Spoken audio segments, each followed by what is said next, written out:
अन्नदाता की मेहनत, करदाता की ईमानदारी और मजबूत हाथों में नेतृत्व हो, जो सबका ख्याल रखते हुए देश को आगे बढ़ाना चाहता हो, तो उस देश पर चाहे कितनी भी विपदा आए, वो सभी मुश्किलों से पार पाने में कामयाब हो ही जाता है। आज पूरा विश्व कोरोना महामारी की चपेट में है। भारत भी इस संकट से जूझ रहा है, लेकिन मोदी सरकार के सही और त्वरित फैसले ने लाखों लोगों की जिंदगी बचा दी है। अब मोदी सरकार कोरोना के साथ साथ आर्थिक मोर्चे पर भी लड़ने को तैयार है।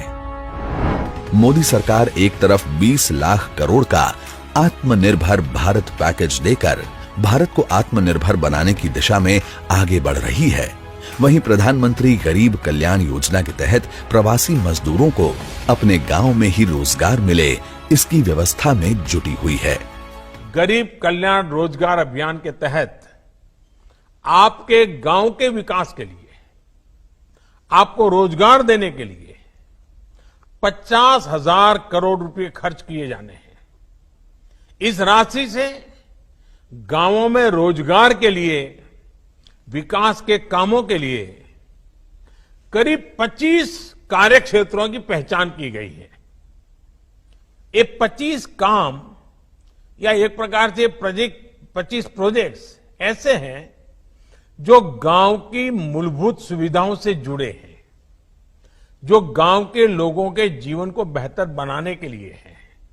ये काम अपने ही गांव में रहते हुए, अपने परिवार के साथ रहते हुए, अपने यार दोस्तों मां बाप के बीच में रहते हुए आपको करने का अवसर मिलेगा।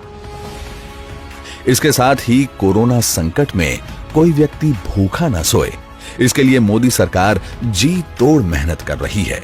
पहले जब लॉकडाउन की स्थिति थी तो प्रधानमंत्री गरीब कल्याण अन्न योजना के तहत करीब 80 करोड़ लोगों को 3 महीने अप्रैल, मई, जून तक मुफ्त राशन देने की व्यवस्था मोदी सरकार ने की।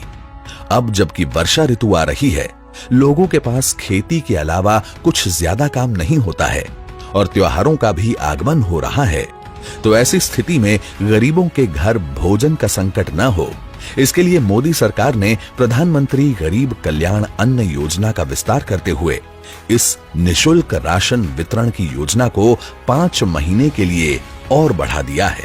यानी दिवाली, छठ पर्व जो नवंबर में होता है, तब तक 80 करोड़ लोगों को 5 किलो चावल या गेहूं, साथ में हर परिवार को 1 किलो चना निशुल्क मिलेगा। इस पर मोदी सरकार 90,000 करोड़ रुपए से ज्यादा खर्च करने वाली है और इसमें अगर पिछले 3 महीने का खर्च भी जोड़ दिया जाए तो 1.5 यानी 1.5 लाख करोड़ का खर्च सरकार जरूरतमंद लोगों के लिए भोजन की व्यवस्था पर कर रही है। ये है मोदी सरकार की संवेदनशीलता। ऐसा है मोदी सरकार का अंत्योदय का सपना, जहां कोई भूखा ना सोए। और जब गरीब के घर में अनाज होता है तो कोरोना से लड़ने के साथ साथ दूसरा कार्य भी करने में उसका उत्साह 2 गुना हो जाता है।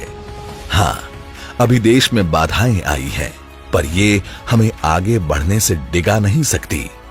हम कोरोना को भी हराएंगे और आर्थिक दृष्टि से भी मजबूत होंगे, क्योंकि आज हर भारतवासी आश्वस्त है कि देश का नेतृत्व सही हाथों में है।